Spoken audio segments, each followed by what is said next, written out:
Hola, ¿qué tal amigas, amigos, amigas? Bienvenidos una vez más y como cada viernes a Galileo, que esperemos sea su programa favorito sobre ciencia, ciencia y más ciencia. Ya sabe, aquí en Sin embargo al aire, totalmente en vivo. Son las 11 de la mañana con 3 minutos aquí en el centro de la República. Gracias por estar aquí. Hoy tenemos muchos temas muy interesantes y también vamos a recuperar una entrevista sobre un tema que nos ha pedido usted en los comentarios que tiene que ver con las contingencias ambientales que se han presentado en el Valle de México, las consecuencias y lo que los está generando que haya tantas contingencias en estas épocas de calor. Así es que bienvenidos a Galileo, amárrese los cinturones porque le traemos toda la información científica este viernes 25 de abril de 2025.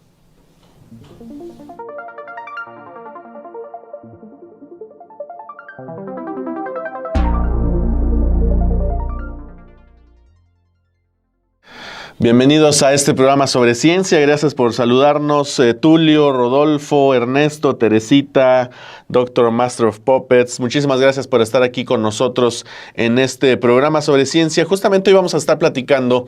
Usted sabe que en estos programas ya en vivo hemos dado una parte de noticias de actualidad sobre temas científicos y después vamos con una entrevista semanal sobre varios temas. En este caso, la entrevista de este viernes vamos a recuperar una que hicimos en Estudio B, cuando Galileo salía en Estudio B hace ya varios meses sobre el tema de las contingencias ambientales, así es que quédese hasta el final. Vamos a empezar, por ejemplo, con el tema de la imagen con más calidad, de mayor calidad que se ha tomado del Sol, una capacidad inédita hasta ahora. Vamos a ver el Sol como nunca lo ha visto usted.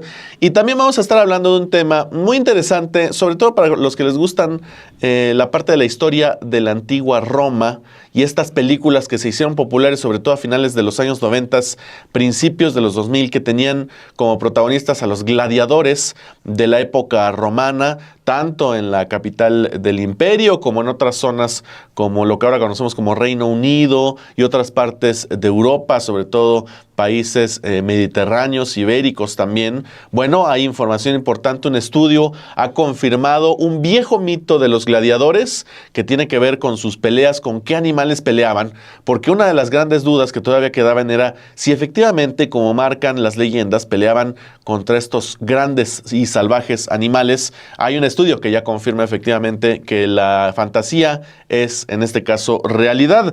Además, vamos a hablar del ADN humano y la posibilidad ya en esta época moderna de que sufra nuestro ADN humano, efectivamente, ciberataques. ¿Puede ser el ADN humano atacado cibernéticamente? Pues eso es lo que plantea un nuevo estudio del que le vamos a hablar. Y también vamos a hablar, por supuesto, de algo que tiene que ver con México, porque un grupo de científicos ha descubierto que hay un par de nuevas especies de cocodrilos aquí en este país. Y le vamos a dar todos los detalles de esta especie, que ya era prevalece sobre todo en la parte sur-sureste del país y ahora se confirma dos nuevas especies que todavía falta por nombrarlas, así es que va a ser muy interesante qué nombres les ponen a estas dos nuevas especies, pero son cocodrilos que han descubierto aquí en México y que en su momento estaban en peligro de extinción, había una alerta importante y ahorita parece ser que se están recuperando, pero todavía falta mucho. Y por supuesto, como le decía en el primerito adelanto, vamos a estar hablando del tema de las contingencias ambientales, que justamente pues empieza esta época de calor, la primavera, luego viene el verano, y empiezan a sucederse esta serie de contingencias ambientales. El año pasado fue muy grave. No fue el récord histórico como había sido en los 90 antes de todas las regulaciones que había, pero sí fue un año muy difícil, un año muy caluroso. A estas épocas, en 2024, estábamos sufriendo muchísimos récords de temperatura históricos para marzo, para abril. Este año viene diferente con el fenómeno del niño y de la niña que han tenido consecuencias menos devastadoras con respecto a las temperaturas, altas temperaturas. Sin embargo, pues el cambio climático, la emergencia que vive el mundo, no solo México, sigue obligando a que encontremos nuevas soluciones porque el calor va a seguir subiendo, ya se siente intenso en el Valle de México y vamos a estar hablando con un experto sobre este tema para que usted entienda mejor ¿qué pasa con las contingencias? ¿Por qué se activan? ¿Y qué es lo que podemos hacer precisamente para solucionar este tema? Porque cuando uno viaja por la Ciudad de México, efectivamente, pues ya los cielos no son azules o no son tan azules como lo eran en su momento. Parece que vivimos abajo de una nata, y una nata que es bastante espesa. Vamos a estar hablando de todos esos temas entonces este viernes 25 de abril de 2025. No se le olvide dejarnos su like si nos está viendo desde temprano, que bueno, si ya lo dejó, si está conectándose apenas, deje su like aquí con nosotros para que llegue el programa a más personas. Un saludo para todos ustedes que se están conectando aquí a ver este programa. Gracias por estar aquí, Cecilia. Quedamos menos. Octavio Fuentes desde Guanajuato dice. Rodolfo Salas, como siempre, también aquí presentes. Tania M, también aquí presente. Muchísimas gracias a todos. Teresita Bentancur, Rodolfo Salas, muchas gracias. Ernesto, muchas gracias a todos por estar aquí. Vamos a empezar de una vez entonces con las notas de actualidad de ciencia. Y la primera, como le decía, que tiene que ver con el Sol, nuestro Sol, como no lo habíamos visto nunca antes. 5 años después del inicio de la misión Solar Orbiter, nos ha sorprendido esta semana nuevamente con una detallada vista del Sol. Lo que podemos ver en estas nuevas imágenes es una atmósfera caliente. Esa es la imagen. Usted ahí la puede ver. Es la mejor calidad que hemos tenido del Sol. Nunca antes habíamos visto al Sol con esta calidad de imagen. Y lo que usted ve es una atmósfera caliente de 1.000.000 de grados, llamada corona, tal como se ve con la luz ultravioleta. Obtener esta imagen tan detallada no estaría fácil. El 9 de marzo pasado, a unos 77 millones de kilómetros del Sol, la sonda Solar Orbiter se orientó para señalar diferentes regiones del Sol en una cuadrícula 5x5. En cada dirección, el instrumento Extreme Ultraviolet Imager capturó 6 imágenes de alta resolución y 2 vistas de gran angular. Vea usted los detalles que se pueden ver de esta imagen. Fantástico, el Sol como nunca se había visto. Uno pues lo ve amarillito, se ve ahí curioso, pero acá uno puede ver la incandescencia, el poder que tiene el Sol, incluso en algunos detalles gigantescas, las aureolas que se pueden ver, el amarillo cálido de del Sol, esta esfera que nos ilumina a diario, se ve como una esfera amarilla cálida, con una superficie cubierta de un vello brillante y desordenado. El resplandor amarillo se extiende hasta los bordes de la imagen, con algunas regiones más brillantes que otras.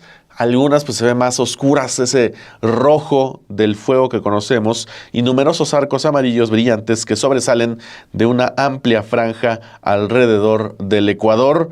Una región más oscura, y usted la puede ver, esa región más oscura se destaca a lo largo de una línea aproximadamente horizontal que va de cerca de lo que llamaríamos el polo sur solar, esa franja que usted ahí ve, con arcos brillantes y algo de material más oscuro también se puede ver alrededor de los bordes de Sol. Se trata entonces de esta estrella, nuestra principal estrella, el rey de las estrellas en nuestra Vía Láctea, como nunca antes se había visto, con una calidad impresionante. Millones de píxeles se necesitaron para la foto, y usted la puede consultar ahí en el archivo de Solar Orbiter. Se mete en internet y puede usted estar navegando, trae información ahí, le va dando información de lo que está viendo.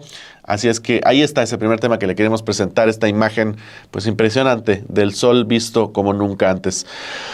Ahora, en un segundo tema, precisamente ahora sí para hablar de los gladiadores, porque un grupo de arqueólogos han descubierto en un yacimiento de Inglaterra la primera evidencia física de combate de gladiadores entre humanos y animales en la época romana.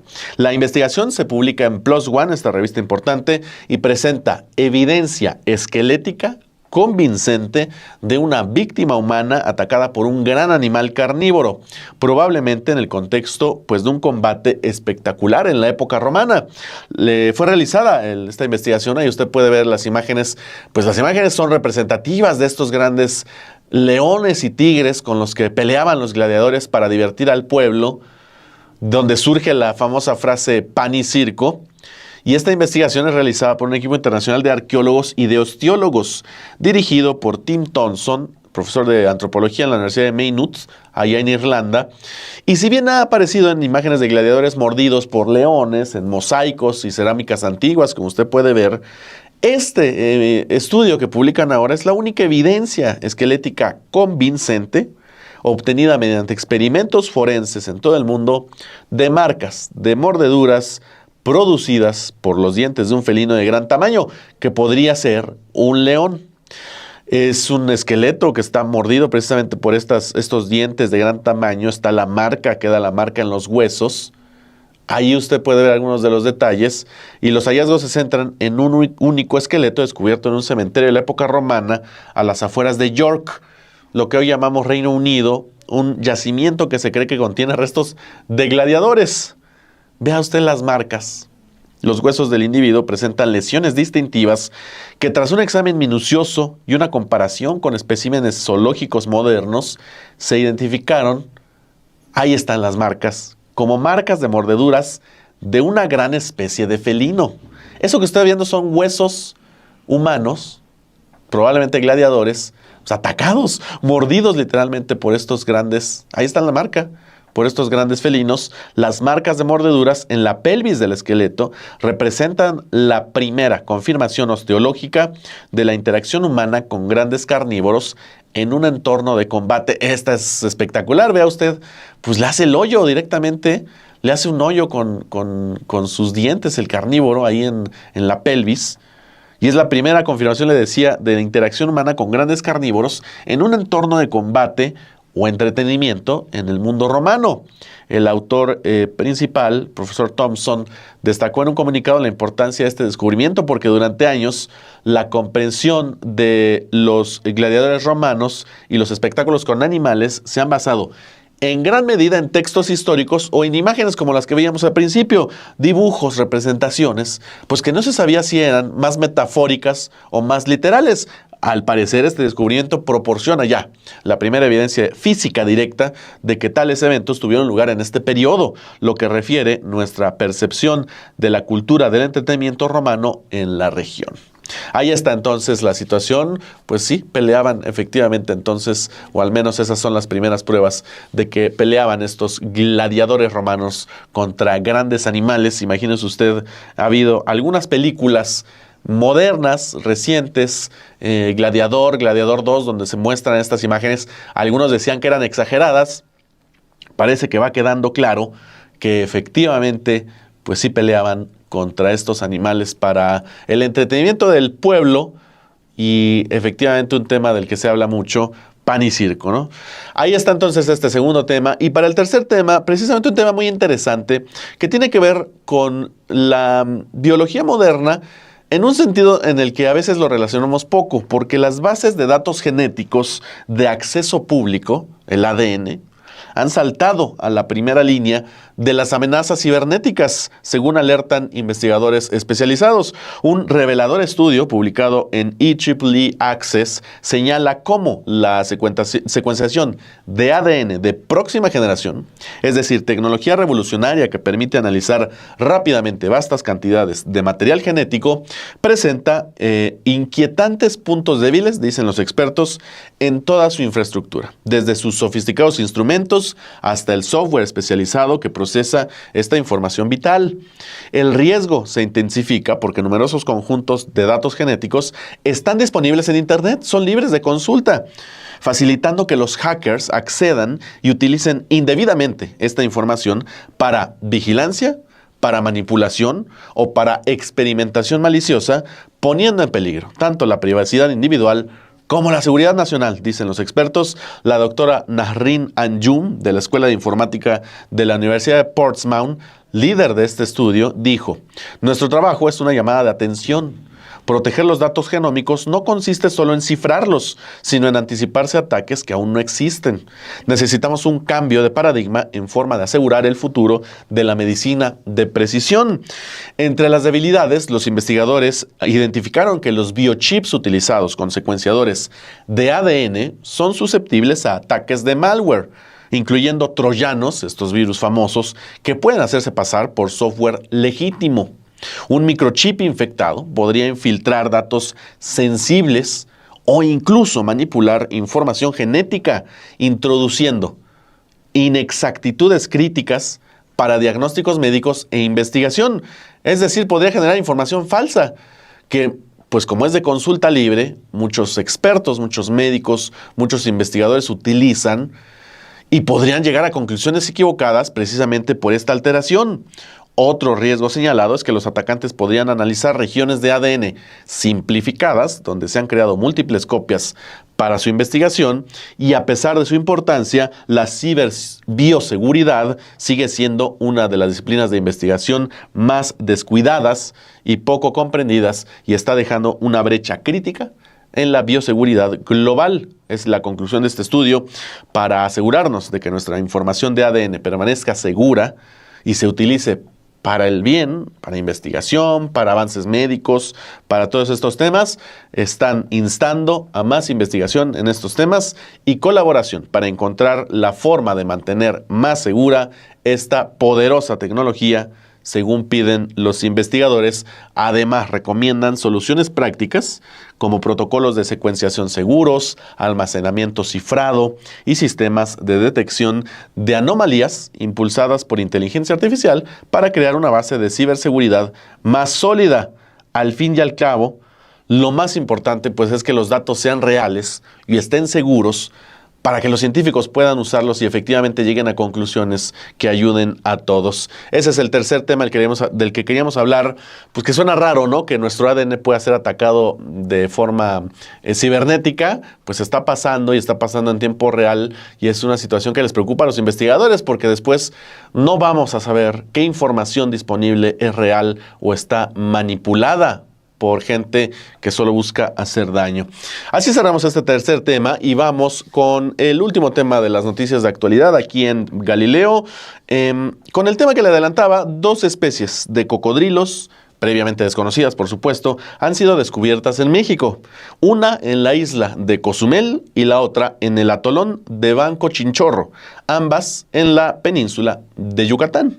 Los hallazgos desafían las suposiciones arraigadas sobre el cocodrilo americano, que se le llama el Cocodrilus acutus, y resaltan la urgente necesidad de esfuerzos de conservación de acuerdo con este análisis. La investigación se publica en la revista Molecular Phylogenetics and Evolution y dicen en un comunicado: la biodiversidad está desapareciendo a un ritmo mayor al que podemos descubrir lo que estamos perdiendo.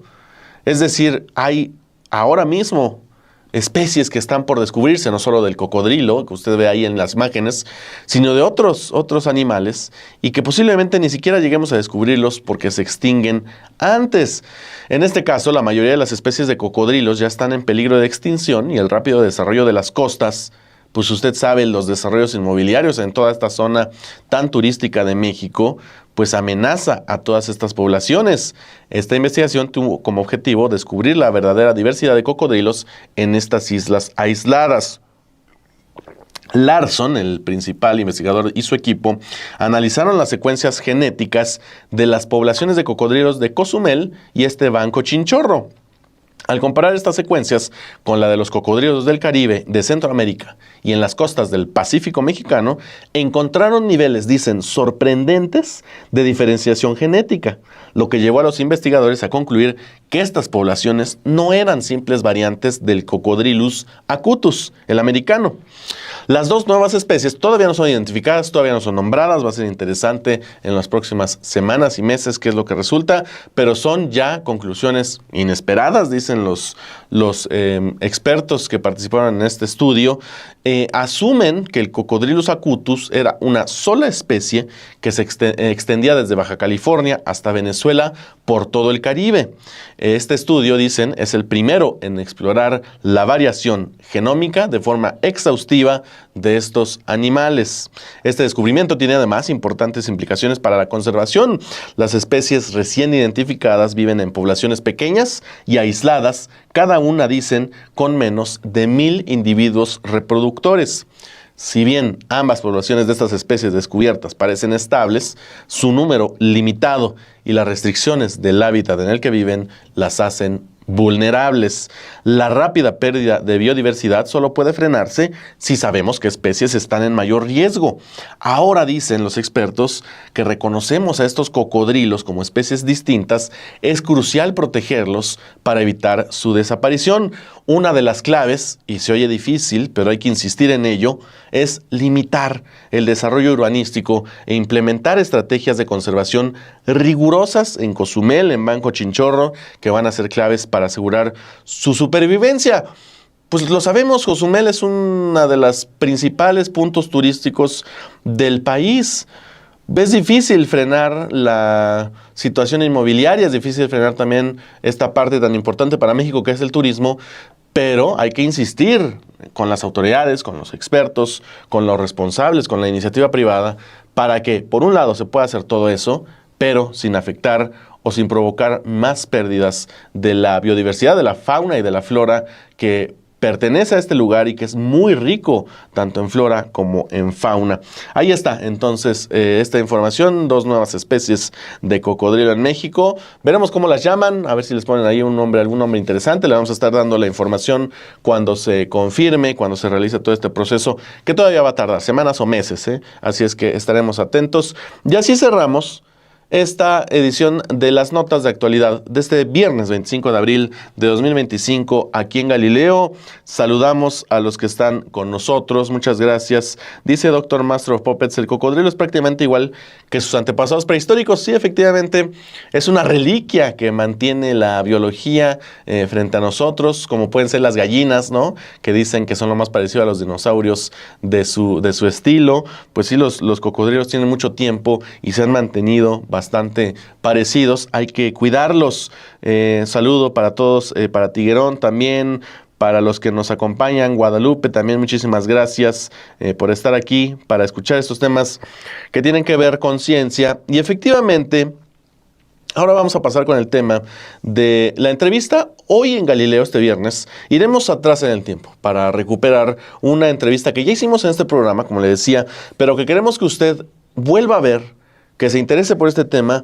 Se publicó en Estudio B el 24 de mayo pasado, hace ya casi un año, y el tema es un tema que no pierde vigencia, que es muy importante y que seguimos hablando de él en estas semanas tan calurosas, por eso lo recuperamos, el tema de las contingencias ambientales. En esta ocasión volvemos a la entrevista con el doctor Luis Gerardo Ruiz Suárez del Departamento de Ciencias Ambientales del Instituto de Ciencias de la Atmósfera y Cambio Climático, allá en la UNAM, que nos explica en un primer momento qué implica y cómo funciona la contingencia ambiental y por qué hay tantas en esta época de calor. Vamos a escucharlo. El programa de contingencias atmosféricas ambientales es un programa diseñado a contener la severidad de los episodios extremos de extrema alta contaminación. ¿Sí? No tiene el objetivo de que la calidad del aire vaya mejorando con el tiempo. ¿Sí? Tiene el objetivo de que si hoy alcanzó 154 ppb de ozono, que mañana tratar de que no suba más, ¿sí? O sea, que no se vaya de fase 1 a fase 2, por ejemplo, ¿sí? El otro, o que dure más tiempo, o que sea más extensa la mancha sobre la ciudad, donde se exceden los 154 ppb. ¿Sí? O sea, de lo que se trata es de contener la severidad del episodio. Severidad del episodio se entiende la intensidad, o sea, a cuánto alcanzó la contaminación, la duración, cuántas horas, cuántos días, y la extensión es cuánta área. Y en realidad, más que cuánta área, es cuánta población expuesta, porque es un asunto de salud pública. ¿Sí? Entonces, cuánta población está expuesta a esos niveles más extremos de contaminación. Y se trata de reducir la población expuesta, reducir el número de horas en el que estaría expuesta, o el número de días, y menos población. ¿Sí? Ese es el objetivo del programa de contingencias atmosféricas ambientales. El experto también nos contó por qué la Ciudad de México en estos meses calurosos del año tiene una sopa perfecta, como él la llama, para generar este tipo de episodios y cómo efectivamente el cambio climático es clave en esta situación. Vamos a escuchar lo que nos dijo. Tienes la sopa perfecta, ¿no? Entonces, los ingredientes para hacer el guisado perfecto de un episodio. Más radicales libres, la cadena más rápida y más emisiones. Y otra cosa es que las reacciones que terminan la cadena, esas dependen al revés de la temperatura. Entre más temperatura, más lentas. ¿Sí? Bien, entonces, esa sopa perfecta, estas condiciones son las que te generan una onda de calor. Es decir, una onda de calor viene con mucho sol, pocas nubes, alta temperatura, alta presión, ¿sí? Entonces, ahora hablamos de onda de calor como una cuestión de clima, y cierto, eso en climática, pero eso nos permite entonces ver que la contaminación atmosférica y los efectos del cambio climático o el cambio climático son dos manifestaciones diferentes a escala, manifestaciones a escala temporal y espacial diferente de un mismo problema, ¿sí? Que es la forma en la que generamos energía y usamos mucho, la dependencia con los fósiles, sobre todo, la dependencia con los fósiles, para movernos, para generar electricidad, para usar energía en la casa, etcétera. Esa dependencia con los fósiles nos está dando el cambio climático y la contaminación atmosférica al mismo tiempo. Uno nos mata ahorita y uno nos mata en el futuro, pongámosle así, ¿no? O mata el futuro, o un futuro más negro. ¿Y por qué? Porque salen del mismo proceso. Se quema un fósil, vas a hacer CO2, el calor de la combustión genera óxido de nitrógeno, la combustión nunca es completa y vas a generar monóxido de carbono y compuestos orgánicos volátiles, compuestos orgánicos combustibles parcialmente quemados. Y entonces esos son los compuestos orgánicos volátiles. Entonces, son co-contaminantes. Y hemos perdido mucho tiempo, históricamente, digamos, en tratar de decir, por acá se arregla la contaminación atmosférica y por acá, en otro camino, se arregla el cambio climático. Tendremos que tratar de lograr políticas que resuelvan los dos problemas. Y precisamente sobre este tema, el doctor Ruiz Suárez nos dice cómo podemos presionar al gobierno para imponer normas más progresivas, para que haya menos contingencias, es decir, menos contaminación, y también el factor, y esto es clave, de la iniciativa privada, de los privados, que son de los que también participan fuertemente de la contaminación en el Valle de México y son de los que menos quieren participar. Vamos a escuchar lo que nos dijo el doctor. Yo tengo muchos años participando en comités de normas, comités técnicos de normas, en los que el sector privado siempre llega con el discurso de que sí hay que hacer algo para proteger el ambiente, ¿sí? Pero a la hora de que se ponen valores estrictos, dicen, pero es que eso va a afectar el empleo, va a subir los costos, la competitividad, etcétera, ¿no? Y entonces quieren siempre, nunca me ha tocado ver, nunca he tenido la experiencia de que los representantes del sector privado digan, sí, este valor está muy bien. Nunca, ¿sí? En varios comités, ¿sí? Cuando no tienen éxito en el valor, entonces buscan o sea, que ese es el valor. La norma dice, este es el valor. Pero ¿cómo lo voy a medir? Entonces también tiene que decir cómo se mide. Si no logran lo que quieren en el valor, buscan que el método sea un método más flojito, por decirlo así, ¿no? Más tolerante, etcétera. ¿Eh? Y entonces, sistemáticamente. Aquí es una lucha entre la academia, el gobierno. A veces el gobierno puja porque porque las normas sean progresivas. Depende de la vocación del gobierno. Buscar digamos, a qué grupo representa el gobierno. Y no voy a hablar del nuestro, te voy a poner como ejemplo los Estados Unidos. Los demócratas buscan por fortalecer a la EPA y poner niveles más estrictos, y los republicanos porque todas las regulaciones se desaparezcan. A veces me ha tocado que los representantes del gobierno se ponen del lado, digamos, de la academia, de las organizaciones civiles, y a veces me ha tocado ver realmente que está del lado de los industriales. O sea, ¿sí?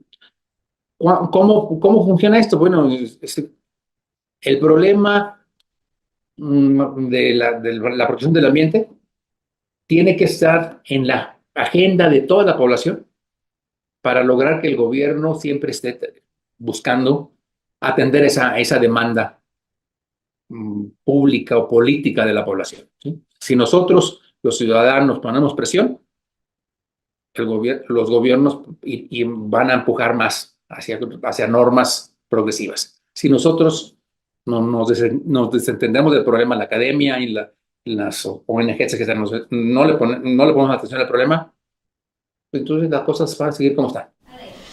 Por último, el doctor Ruiz Suárez nos habla de qué se puede hacer, sobre todo enfocado en dos aspectos de las contingencias ambientales, que es mitigación por un lado y adaptación por el otro, con respecto a un problema de tres cabezas: el ambiental, el climático, por supuesto, y el que se habla poco, y vamos a seguir hablando aquí en Galileo, el de la salud de las personas. Veamos qué es lo que nos dijo en esta última parte el doctor.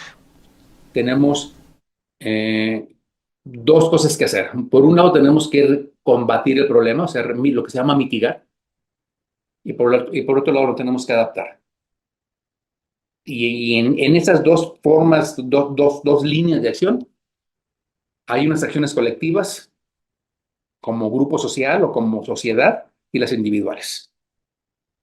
Una acción individual puede ser escoger dejar el auto en la casa, si tengo auto, dejar el auto en la casa y usar el transporte público. Pero necesito la oferta del transporte público. Si no esa opción no está disponible. ¿Sí? Entonces necesitamos una oferta de transporte público amplia, segura, eficiente, cómoda, ¿sí? Para poder optar por ella.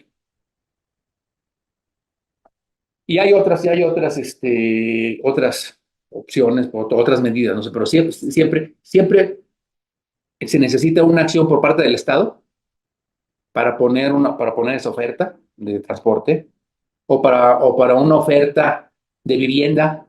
Por ejemplo, ¿qué te puedo decir? La manera más eficiente de combatir el cambio climático, la contaminación atmosférica, es decir, de reducir emisiones y al mismo tiempo protegerme de la contaminación y las ondas de calor, etcétera, en realidad es vivir cerca del trabajo, lo suficientemente cerca, ¿sí? Como para que yo pueda optar a irme caminando, y si es un poquito más lejos, pues entonces irme en bicicleta, ¿sí? Entonces, lo más eficiente es oferta de vivienda a distancias bastante razonables de la fuente de trabajo. Y depende de qué fuente de trabajo. O sea, no vas a poner las viviendas junto a una refinería, una refinería y después de la barda pones la colonia de los trabajadores, porque no es correcto que haya una colonia de viviendas a un lado de una refinería. Sí, pero a distancias razonables. Y no ha habido desde los últimos, ¿qué te puedo decir? Pues, 30 años, una oferta, un programa del Estado que realmente hagan una oferta de vivienda a los trabajadores.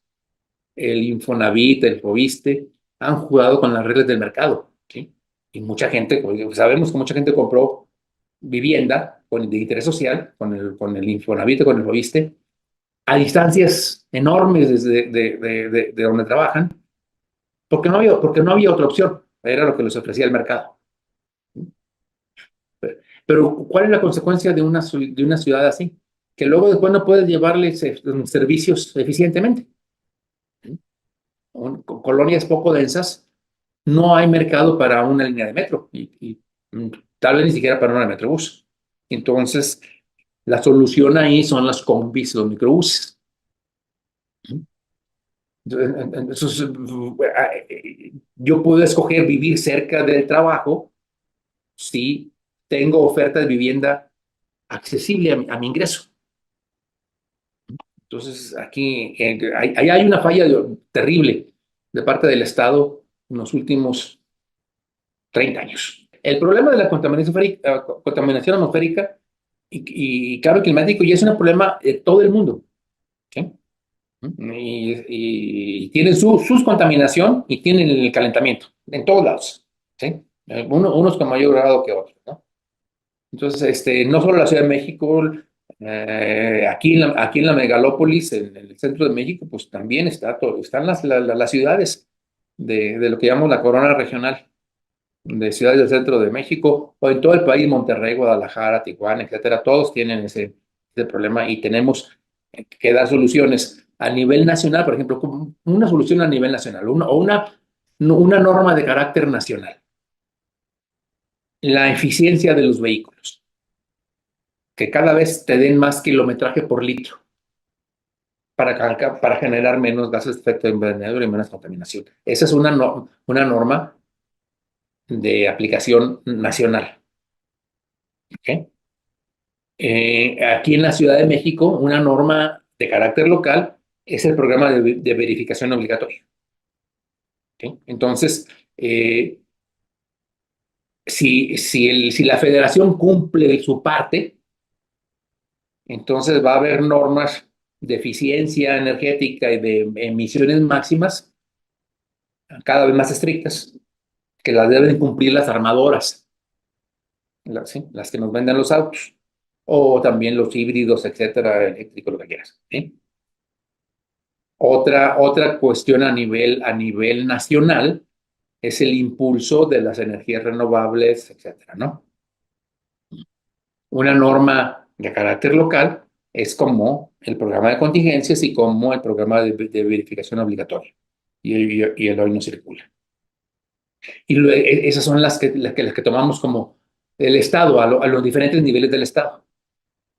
Una decisión grupal, no a nivel de sociedad, sino de comunidad, puede ser que en el edificio de departamentos donde yo vivo, podríamos ponernos de acuerdo todos los condominios, si tenemos la azotea suficiente, de poner paneles solares, por lo menos para lo que se llaman las áreas comunes. ¿Sí? Y entonces ya ahí hay una contribución. O podemos, ahora con esto del agua, etcétera, también podemos ponernos de acuerdo para captar la lluvia, ¿sí? Para ciertos usos en el condominio. Y esa es una decisión que tomamos nosotros, los condóminos, en la asamblea. ¿Ok? Pero si yo vivo en una casa sola, entonces ahora sí, si el panel solar es mi decisión, o sea, ya es mi decisión personal. Entonces tenemos niveles de decisión como nación, como sociedad, como comunidad y como individuo. Pero igual, a nivel de individual y a nivel de comunidad, podemos optar entre lo que tenemos en oferta. Ahí está esta plática que tuvimos con el doctor Luis Gerardo Ruiz Suárez, que recuperamos de mayo de 2024, la transmitimos aquí en Estudio B. Usted puede consultar todas estas entrevistas que hemos hecho a lo largo ya del último año y medio, más o menos. Empezamos en octubre del 23 con Galileo allá en Estudio B, programas grabados, ahora ya en vivo desde hace algunas semanas aquí en Sin embargo al aire. Tenemos varias entrevistas muy interesantes que también puede revisar, y este mismo programa que se transmite en vivo, después usted lo puede ver en Sin embargo al aire, para que lo comparta también con amigos, con conocidos, y que pues se interesen por la ciencia. Muchísimas gracias a los que estuvieron aquí con nosotros. Gracias a usted por estar nuevamente aquí en Galileo este viernes, y nos vemos el próximo viernes, por supuesto, para seguir platicando de varios temas de ciencia. El próximo viernes vamos a hablar de agujeros negros, con un experto que trabaja en un telescopio que precisamente analiza este tipo de fenómenos en el espacio. Así es que no se lo pierda, todos los viernes a las 11 de la mañana aquí en Sin embargo al aire. Así es que muchas gracias, deje su like, su comentario.